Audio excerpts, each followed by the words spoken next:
Hi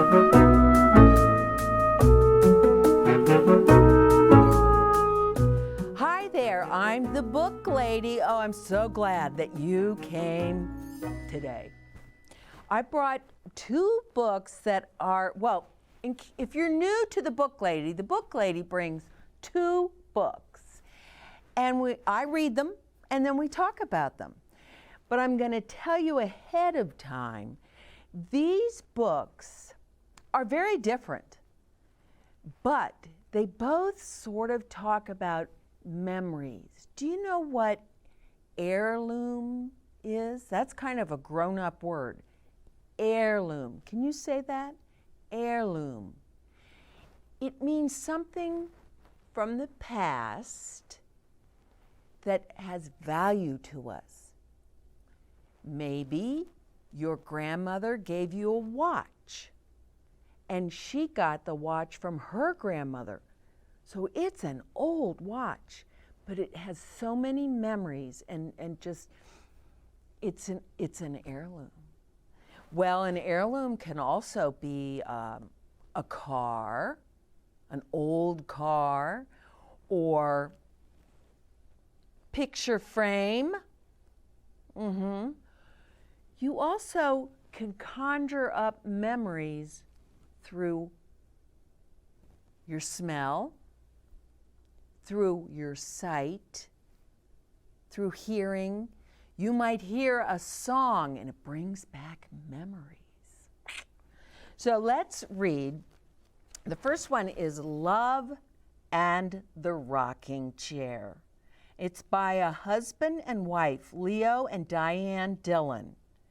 And this is a beautiful little story, and I think you're going to enjoy it very much. And then Michael Garland wrote The Farm. Yeah, have you ever been to a farm? Well, this little boy visits a family farm with his grandmother. You're going to love this book. All right, why don't we start? I gotta make some room. There we go. Love and the Rocking Chair. Many years ago, a young couple stood in a sea of chairs, searching for just the right one.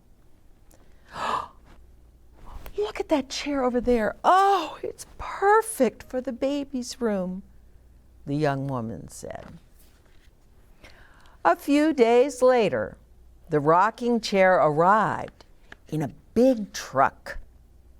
The couple placed it in the nursery. You know what the nursery is. It's the room with the crib, and it's all ready for the baby. Not long after the chair was delivered, the new little person arrived. His mother sat in the rocking chair, singing softly to her baby. As the little boy grew older, his father helped him choose some favorite books. Or he could watch the book lady. They sat in the rocking chair, and the father read him stories while the boy looked at the pictures. Oh, the boy loved the chair. He rocked back and forth, pretending the chair was a wild horse racing across the plains. The rocking chair inched across the floor until it could go no further. He pulled it back to where he started and rocked again. Soon the boy was old enough to go to school. He made new friends and, well, he rarely thought about the chair. It sat in his room filled with toys he didn't play with anymore. It became the junk chair. Yeah. Seasons passed, and the boy became a young man. He packed his clothes and left for college. The chair was moved to the attic.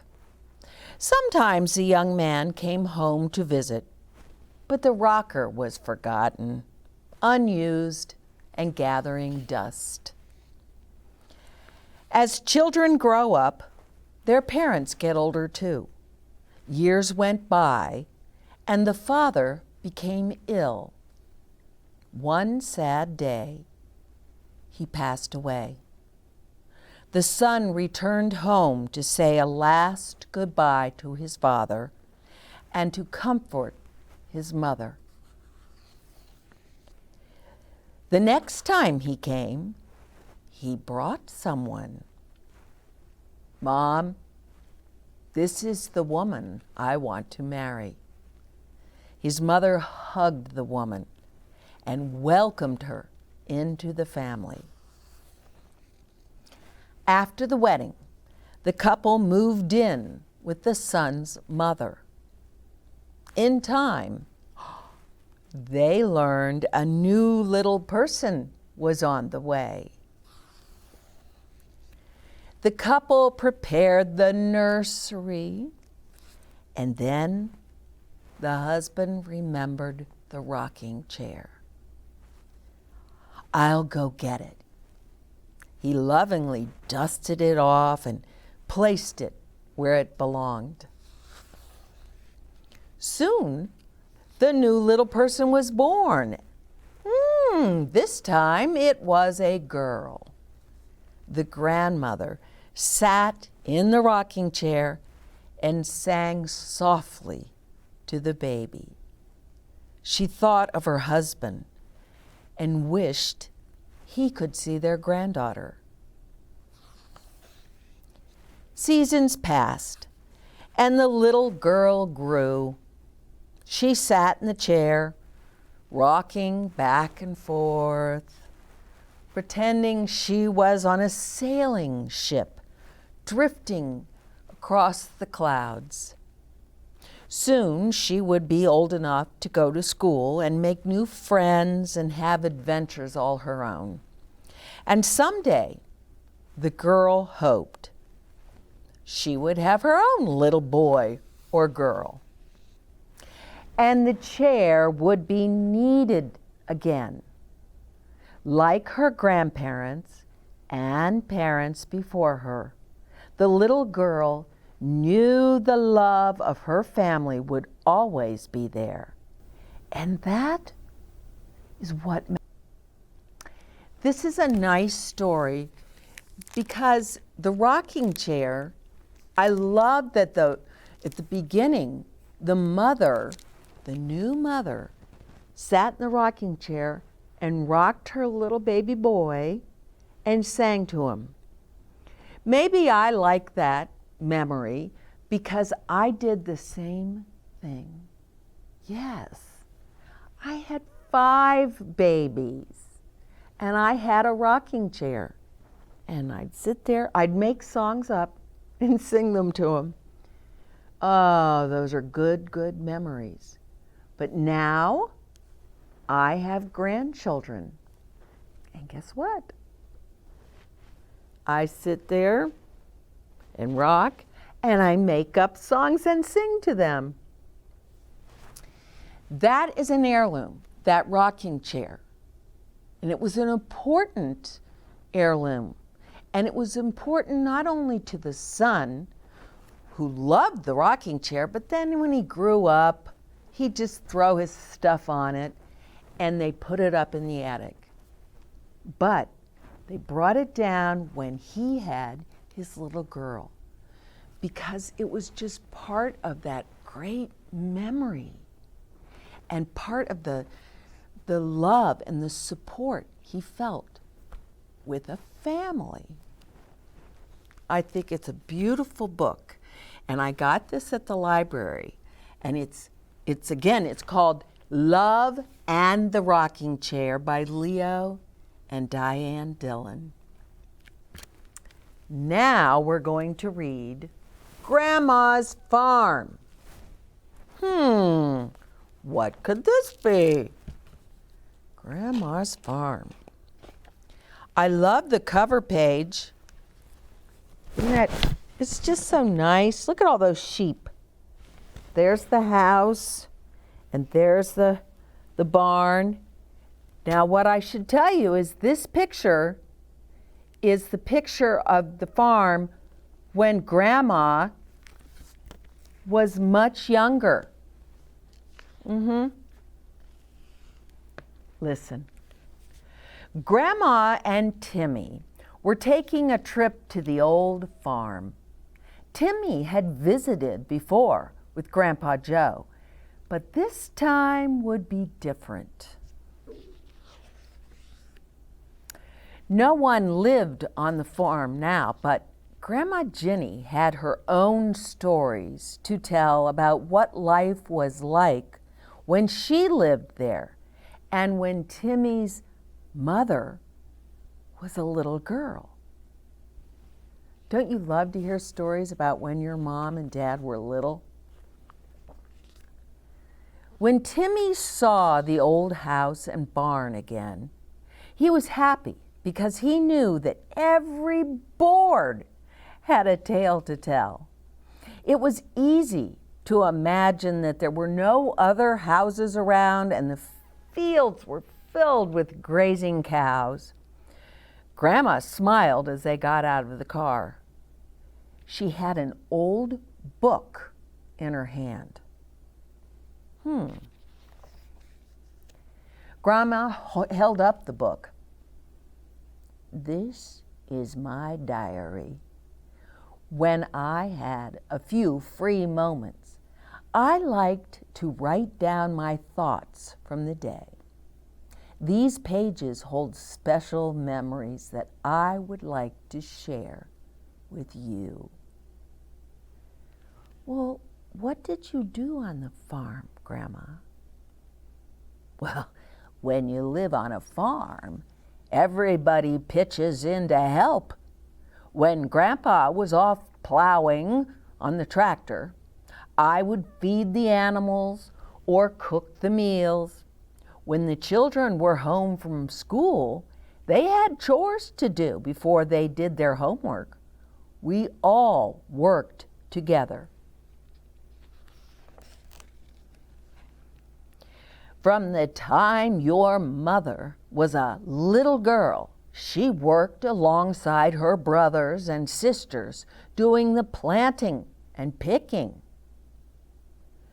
Timmy tried to imagine his mother as a little girl. Sometimes that's hard to do. It doesn't look like much now. And here's the picture. It's kind of run down. See, that's what they're looking into. It doesn't look like much now, but this barn is where we would feed and milk the cows. Oh, your mother liked to give each calf a pretty name that would make her older brothers and sisters laugh. Oh, and that's the chicken coop. It's where the chickens lived and laid their eggs. The children would gather the eggs and check them over a light to see if they were good enough to eat. That's called candling.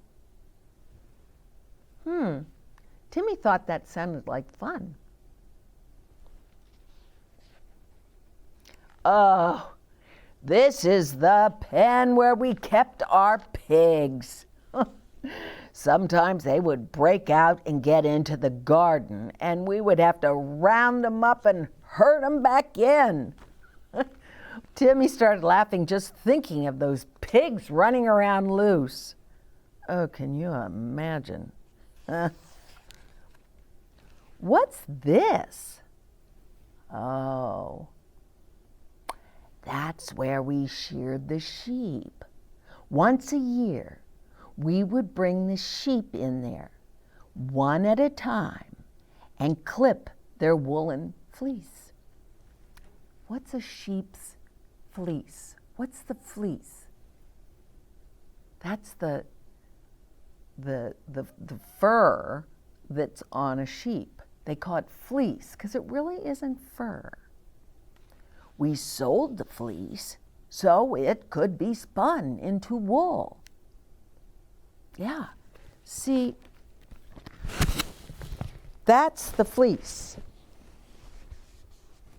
It's kind of spongy. And you can spin it and it becomes wool, and you make a sweater or a pair of socks or a hat.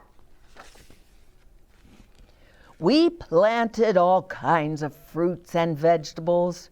We harvested, that means they picked them, and sold them and also ate them ourselves.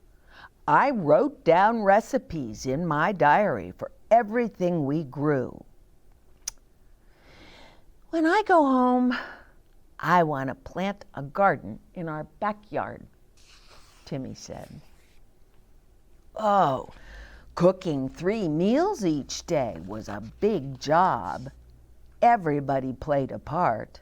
Why, your mother might have set the table, and one of your aunts or uncles may have chopped the vegetables or helped me at the stove.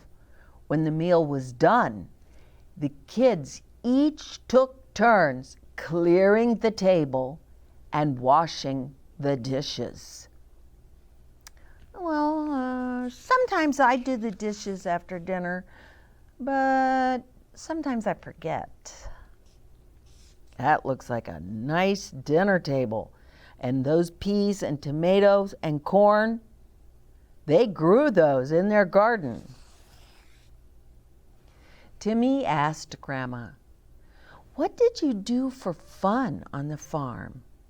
"Oh, we would take the children fishing, or we would have a family game of baseball. At night, after we cleaned up from dinner, we might play checkers or Candyland. We watched TV or read. We went to the library every week." I knew I liked this woman. She goes to the library every week too. So do I.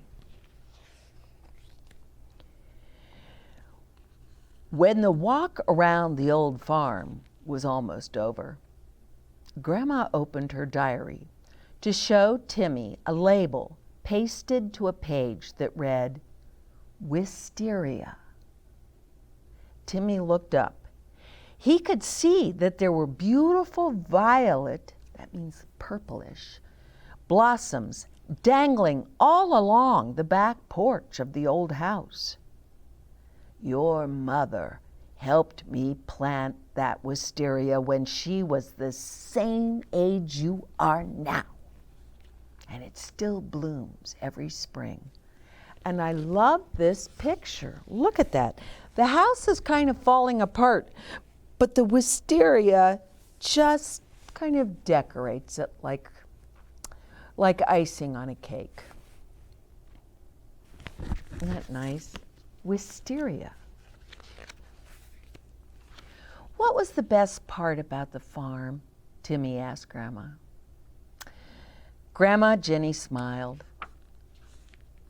but Timmy saw a little tear in the corner of her eye. She looked down at her diary as she flipped through the pages. "The best part about the farm was that it was a beautiful place where you could be together with the ones you love." And that's that. Again, this is about being with the ones you love. And this farm provided that. Now, you may live in an apartment, but if you're there with the people you love and you sit down and have supper together, there you go. Not everybody has a farm, and not everybody can grow tomatoes and corn and peas. We have to go to the store and get those things. But the important thing is you bring it home, you cook it, you sit down together, turn off the TV. Oh, I was so strict about that. I would, back when I was raising my children, we did not have cell phones. no cell phones.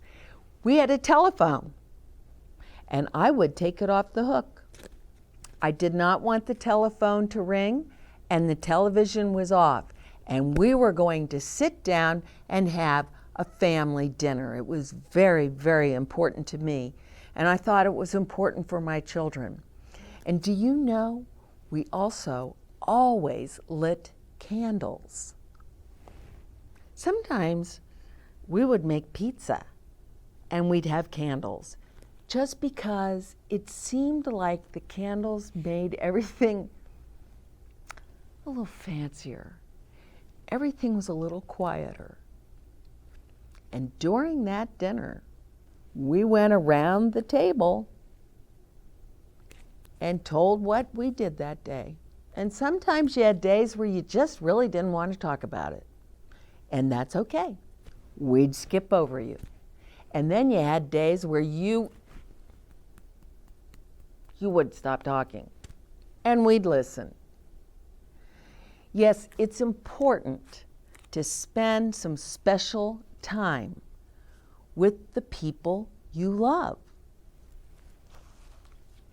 Maybe you spend it in a rocking chair, making up songs, or reading books. See, that's what they did in this rocking chair, and they passed it on.